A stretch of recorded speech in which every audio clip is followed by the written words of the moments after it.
Once upon a time, there was a magical place called Fairytale City. Every night, the characters of fairy tales would come to life there and embark on fantastic adventures. Tom, the most curious and brave child of Fairytale City, would look out of his window every night and dive into the world of fairy tales.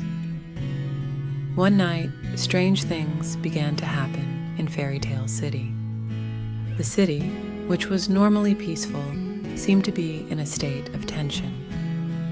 When Tom noticed this, he decided to dress quickly and go outside to investigate.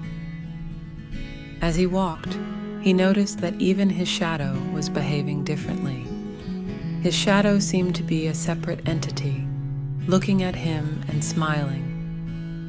Although Tom found this strange, he was determined to find out the cause of the tension.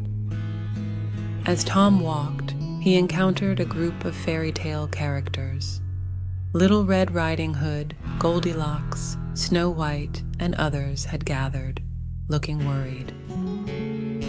When Tom asked them what was wrong, he learned that the Wicked Witch had come to the city and was trying to darken the fairy tales. The witch had stolen the magical book of Fairytale City and was planning to destroy the book, thus erasing the fairy tales forever. Tom immediately sprang into action and began to pursue the witch.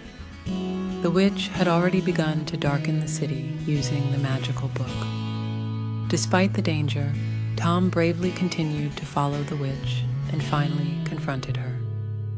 The witch demanded that Tom return the magical book, but Tom refused. Instead, he managed to take the book from her and challenged her. By opening the magical book, Tom restored the magical lights that illuminated the city. Fairytale City was restored to its former glory. The characters of the fairy tales praised Tom and expressed their gratitude to him. Tom had returned the magical book and saved Fairytale City from darkness. That night, when Tom returned home and lay down in his bed, he thought about the adventures he had experienced in Fairytale City. From then on, every night when he looked out of his window, he knew that Fairytale City was safe and bright. Since that day, Fairytale City has never been plunged into darkness, and every night, children continue to listen to their happy fairy tales before falling asleep.